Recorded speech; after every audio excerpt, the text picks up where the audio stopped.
જન્માષ્ટમી ઉજવાય એટલે દરેકના જીવનમાં જાણે નંદલાલનો પ્રવેશ થઈ જાય અને દરેકનું હૃદય આંગણ નંદાલય બની જાય. એ જ નંદ ગૃહની અનુભૂતિ થાય છે અમદાવાદમાં આવેલી કલ્યાણ પુષ્ટિ હવેલીમાં. તો મધરાતે કાન્હાનો જન્મ થઈ ગયા બાદ હવે બાળ મુકુંદની છબીનું ધ્યાન ધરી આપણે જઈએ હવેલીએ અને શ્રી ગોવર્ધનધારીના દર્શન કરી થઈએ ધન્ય. હવેલી બંધાવી દઉં શ્રીજી તારા નામની. હવેલી બંધાવી દઉં શ્રીજી. અમદાવાદની કલ્યાણ પુષ્ટિ હવેલી વૈષ્ણવોની ભક્તિ અને આસ્થાને પોષતું સ્થાન છે, જ્યાં આવી ભક્તો પ્રેમથી પોતાના બાળકૃષ્ણને નિરખે છે. તેની સાથે કાલી ઘેલી ભાષામાં ભાવથી સંવાદ કરે છે અને જીવન કૃષ્ણમય થયાની અનુભૂતિ કરે છે.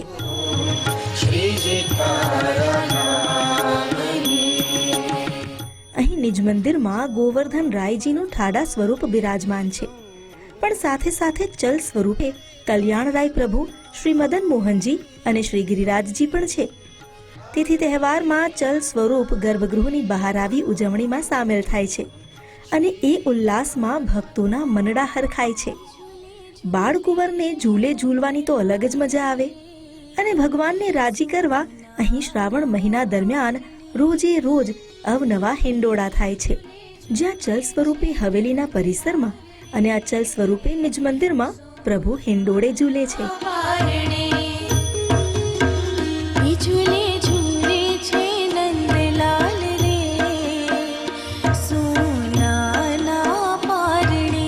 આજે વિશેષ શ્રાવણમાં જ્યાં ભક્તો પોતાના હૃદય હિંડોળે પ્રભુને ઝૂલવે છે.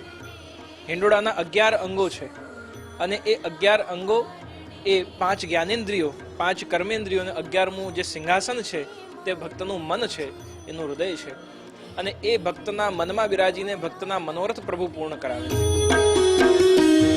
હિંડોળા ઉત્સવ દરમિયાન ષષ્ઠ પીઠાધીશ્વર તેમજ તેમના 2 બાળકો પણ પધારે છે. અહીં હવેલીમાં વિશ્વનો સૌથી મોટો હિંડોળો બનાવાયો છે. અંદાજે 46 ફૂટના હિંડોળા પર જ્યારે ભગવાન ઝૂલે છે, એના દર્શન મનને પુલકિત કરી દે છે. અલગ અલગ ઘટામાં ઝૂલતા પ્રભુ જાણે અમદાવાદમાં જ વૃંદાવનની ઝાંખી કરાવી દે છે. પ્રભુ શ્રી કૃષ્ણ સ્વયં નંદ બાબા અને યશોદાજીના ઘર આંગણે નંદાલયમાં બિરાજીને અને નંદ ભવનના ભૂષણના જેમ સ્વયં યશોદોત્સંગ લાલિત પ્રભુ શ્રી કૃષ્ણ હિંડોળે ઝૂલે છે અને ત્યાં સમગ્ર વ્રજભક્તો, સમગ્ર વૈષ્ણવ સૃષ્ટિ વ્રજવાસી વ્રજભક્ત બનીને, ગોપી ગ્વાલ બનીને ઠાકોરજીના દિવ્ય દર્શન, સેવા, સ્મરણ, કીર્તન આદિ ભક્તિના નવધા ભક્તિના નવસૂત્રોને જીવનમાં આત્મસાત કરવા માટે ઉપસ્થિત થાય.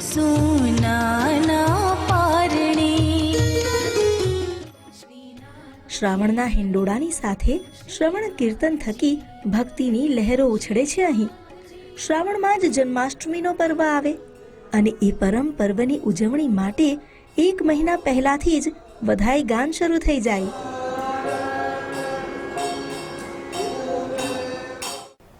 અષાઢ વદ આઠમથી લઈ અને શ્રાવણ આઠમ સુધીનો 1 માસ જે છે એમાં એડવાન્સમાં આપણે ઠાકોરજીની વધાઈ ગાન શરૂ થાય છે. કારણ કે શ્રાવણ વદ આઠમની મધ્યરાત્રિએ પ્રભુનું પ્રાગટ્ય થયું, પણ 1 મહિનાથી દરેક પુષ્ટિ માર્ગી હવેલીઓમાં નાથદ્વારાથી લઈ અને કલ્યાણ પુષ્ટિ હવેલી સુધી આપણે વધાઈ ગાન કરીએ છીએ. અહીં સામાન્ય દિવસોમાં થતા કીર્તન પણ મન ડોલાવી દે તેવા હોય છે.